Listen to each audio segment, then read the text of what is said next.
Bonjour, j'espère que vous allez bien. La vidéo اليوم غادي تفيد كل يلا ولدت وكل سيدة مقبلة على الولادة. كيف ما تعرفوا هذا الأسبوع هو الأسبوع العالمي للرضاعة الطبيعية. دونك ضروري خصنا نهضروا على هذا الموضوع. علاش الرضاعة الطبيعية مهمة جدا؟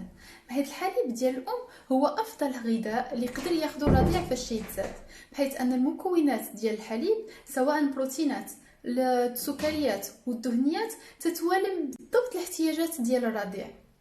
دونك فاش الام يلاه تتولد ديك الحليب الاول اللي تيتكون في الثدي ديالها اللي هو الكولوستروم تيكون مفيد جدا ومغذي جدا بالنسبه للرضيع، حيت تيكونوا فيه مضادات حيويه وتيكونوا فيه دي فاكتور دو كرواسونس اللي تيساعدوا الرضيع على النمو بطريقه صحيه وبطريقه جيده. داكوغ، اذا هذا بالنسبه للاخطاء الشائعه في اطار الرضاعه، هو انه بزاف الناس يقولوا للام فاش يلاه تتولد رمي هذاك الحليب الاول اللي جبتي وعاد رضع الرضيع ديالك.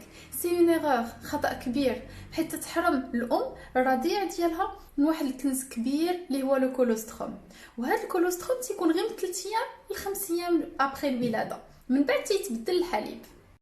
إضافة إلى أن الرضع اللي تيكونوا خداو الرضاعة الطبيعية تلقاوهم أقل إصابة بداء السكري، أقل إصابة بالسمنة، وأقل إصابة بالضيقة. وحاجة واحدة أخرى مفيدة بالنسبة للرضاعة الطبيعية هي أنها تتحمي الرضيع باغ لا سويت فاش يكبروا، سورتو فاش تيكون رضيع، تتحميه من التعفنات ديال الانف والاذن والحنجره ومن التعفنات ديال الرئه. هادو هما العوامل اللي تيخليو من الرضاعه الطبيعيه واحد الحاجه جد مهمه بالنسبه للرضيع وبالنسبه للام. وبالنسبه للام كيف ما قلنا مفيد جدا، بحيث الام اللي تترضع الوليد ديالها بالرضاعه ديالها شنو تتكون عندها موان دو ريسك، اقل عرضه باش يكون عندها سرطان الثدي، اقل عرضه باش يكون عندها الاكتئاب اللي تيجي البيبي بلوز اللي هو الاكتئاب اللي تيكون من بعد الولاده، وتتعاونها الرضاعه باش تطيح في الوزن من بعد الولاده.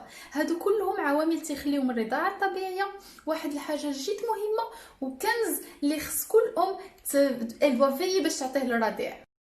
ان بلوس الرضاعه الطبيعيه تتخلي تكون ما بين الام والرضيع ديالها واحد العلاقه حميميه اللي الرضيع تيكون محتاجها للنمو العاطفي ديالو، حيت ديك لو كونتاكت فيزيك وما بينه وبين الام ديالو جد مهم، تيخليه يحس بها وتحس به. دونك تيكون واحد العلاقه حميميه تتنمى انكور بلوس كو فاش كان في الكريشه ديالها. هذه من جهه واحده اخرى الحليب والرضاعه الطبيعيه جد مهمه سور لو بلان اقتصادي ايكونوميك، حيت لو لي ماتيرنيل il est beaucoup moins cher que le lait artificiel. Et donc الفلوس اللي غادي تشري بهم الحليب الصناعي اوطون الام تاكل بهم ماكله صحيه وتغذيه تكون عندها سليمه باش او ميم طون تفيد راسها باش تقوي راسها من بعد التجربه اللي دازت منها اللي هي الحمل والولاده، وتفيد سورتو الرضيع ديالها اللي محتاج المكونات ديال التغذيه اللي غادي تجي من عند ماما. داكوغ، بالنسبه لهذا الشيء كله حنا تنأكدوا عليه، حيت حنا كاطباء ميمكنناش نبزوا على الامهات باش يرضعوا الرضع ديالهم، ولكن من الواجب ديالنا نشرحوا للامهات ان الرضاعه الطبيعيه هي احسن نوع ديال الرضاعه اللي يقدر ياخذها الرضيع.